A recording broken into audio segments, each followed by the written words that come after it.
Romance Dawn set a precedent, one often forgotten. To be a great pirate, one needs a few things: leadership, patience, grit, and most importantly, an indomitable will. Shanks portrays all of these attributes for every eye to see, and one boy who gazed upon his actions saw a path for himself in that way of life. But Luffy peered beyond this horizon, beyond his mentor, a landscape far in the future. So, for that, he is rewarded with the gift of inheritance. The straw hat that becomes his trademark is a symbol, and it doesn't represent the promise to be a great pirate like Shanks. No. What it portrays, the meaning attached to it, is all found in the words we the viewers still do not know. The words that blew away the powerful red hair, a phrase his former captain uttered once upon a time long ago. To paint the world a different color, one has to be more than just a great pirate. He must be the greatest pirate. A scallywag who can surpass the previous pirate king and fulfill the promise he could not. A promise made to the world. It will change, and I will change it. At the very least, we can assume these thoughts are relevant to Luffy's true dream, and in that tiny spark of light in Windmill Village, Shanks saw the potential for it to expand until it enveloped the whole world, ushering in a new dawn, a radiance that could surpass even the likes of Gold D. Roger. This is the sight behind that piercing glare, what is in store for Red Hair. He never goes all in during any conflict, only acting as the mediator. But for what purpose? With Ace's quest for Blackbeard, he could see far enough into the future to know it would erupt into a storm Luffy would get swept up in, and Luffy was not ready for the opponents who rode the turbulence with ease. When the Paramount War hit its climax, Shanks sailed in to conciliate once again, his first action being to save some of the luminescence that rubbed off Luffy and now radiates from a small marine boy. But like our main character, he too would grow, and be one of the men that helped shape a new era. Shanks protected that sentiment, and when his crew laid to rest the previous age, the first thought that came to the Emperor's mind was the future. Luffy.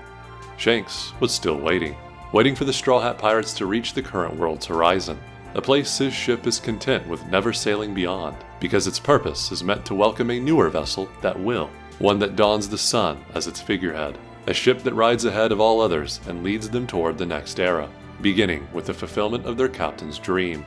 And now, Luffy's ship has reached the horizon's waters. He's shown grit in every obstacle he's been faced with. His patience was put to the ultimate test with Sanji and Whole Cake Island. His leadership had never been portrayed better than when he led the alliance against Kaido to victory. And, of course, through it all, even after death, Luffy never allowed his will to be silenced. He has truly become a great pirate. So, this should be the time, right? Yet, why only now does Shanks gun for the treasure in Laugh Tale? If you've been following the breadcrumbs, the answer should be obvious. In these waters, Shanks has not anchored the Red Force merely to welcome the future Pirate King's crew, but to act as the final test before that last island. If Shanks wants to help spur the new generation forth into the beyond, he must aid in their growth the only way possible: conflict. After all, hockey blooms in the heat of battle.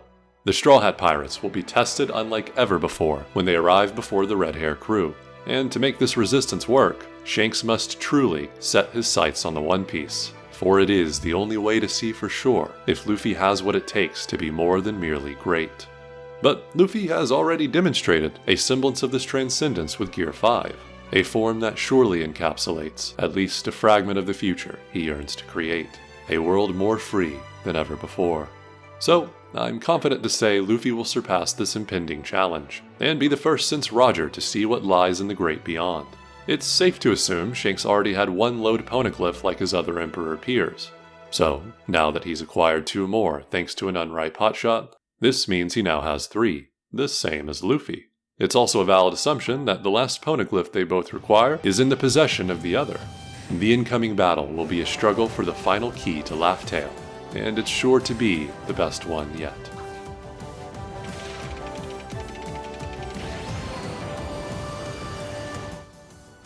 Like and subscribe if you enjoyed what I had to say, and don't forget to click that bell so you don't miss another upload from me either. Support me on Patreon for exclusive benefits. Thank you so much to my top supporters: Sensei Krolon, Thomas White, Yo-Yo Man, and Dre. Okie doke, that's all folks. Spice Boy, out.